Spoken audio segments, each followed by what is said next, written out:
피부가 탔을 때 우리가 해야 하는 건 뭘 바를까 고민하는 게 아니라 지금 이 피부를 어떻게 진정시킬까입니다. 오늘 말씀드린 내용만 잘 따르셔도 피부가 다시 어두워지지 않고 색소 침착 없이 회복될 수 있을 거예요.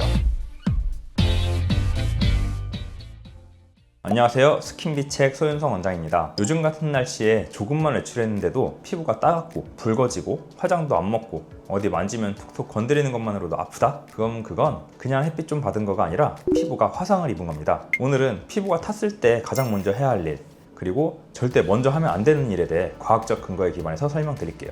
피부가 탄다는 건 정확히 어떤 상태일까요? 자외선에 과도하게 노출되면 피부 세포가 손상되면서 염증 반응, 혈관 확장이 일어나게 됩니다. 수분이 마르면서 붉어짐, 따가움, 당김이 발생하고 거기에 멜라닌 색소가 생성되면서 색소 침착이 진행됩니다. 미국 피부과학회는 이를 급성 일광 화상으로 분류하며 정상적인 피부 구조가 파괴된 상태라고 정의합니다. 그럼 피부가 탔을 때 가장 먼저 해야 할 것은 뭘까요? 단연 온도 낮추기입니다. 미지근한 물로 부드럽게 세안을 하시고 깨끗한 찬 수건이나 냉장 진정 마스크로 최소 10분 이상 피부 온도를 낮추는 것, 이것만으로 염증 사이토카인 반응이 억제된다는 연구 결과가 있습니다. 다만 얼음을 직접 대는 건 피하세요. 얼음을 직접 피부에 대면 혈관이 급격히 수축해 자극이 될 수 있으니 열감이 많이 심할 경우에만 얼음을 얇은 천으로 감싸 5에서 10분간 부드럽게 냉찜질 해주세요. 이렇게 온도를 낮추는 이유에는 수분, 진정, 재생 순서로 관리해 주셔야 되는데요. 여기서 많은 분들이 피부가 타면 바로 비타민C, 미백 앰플 바르기도 해요.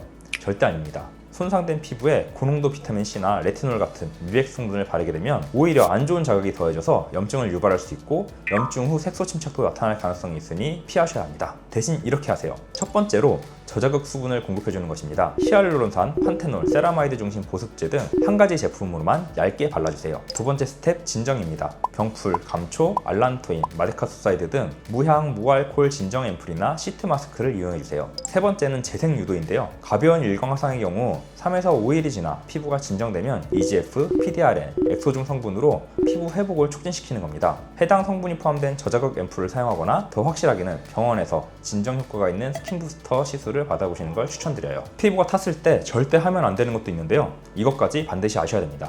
우선 스크럽, 필링, 클렌징 브러쉬 사용을 금지해야 됩니다. 손상된 피부에 이런 자극은 더 큰 손상을 내기 때문입니다. 또 아까 말씀드렸다시피 고농도 비타민C나 미백 앰플은 피해주세요. 스테로이드 연고는 단기적으로 염증을 줄일 수 있지만 장기 사용 시 피부 얇아짐이나 색소 변화를 유발할 수 있으니 신중하게 사용하세요. 마지막으로 자외선에 또다시 노출되는 것인데요. 재차 자외선으로 인해 피부가 손상될 경우 색소 침착이나 염증, 잔주름 등이 회복되기 어려워 오래 남을 수 있기 때문에 반드시 피해주셔야 합니다. 피부가 탔을 때 우리가 해야 하는 건 뭘 바를까 고민하는 게 아니라 지금 이 피부를 어떻게 진정시킬까입니다. 오늘 말씀드린 내용만 잘 따르셔도 피부가 다시 어두워지지 않고 색소 침착 없이 회복될 수 있을 거예요. 궁금한 점이나 공유하고 싶은 나만의 피부 관리 팁은 댓글로 남겨주세요. 다음 영상에서 더 유익한 정보로 찾아올게요. 감사합니다.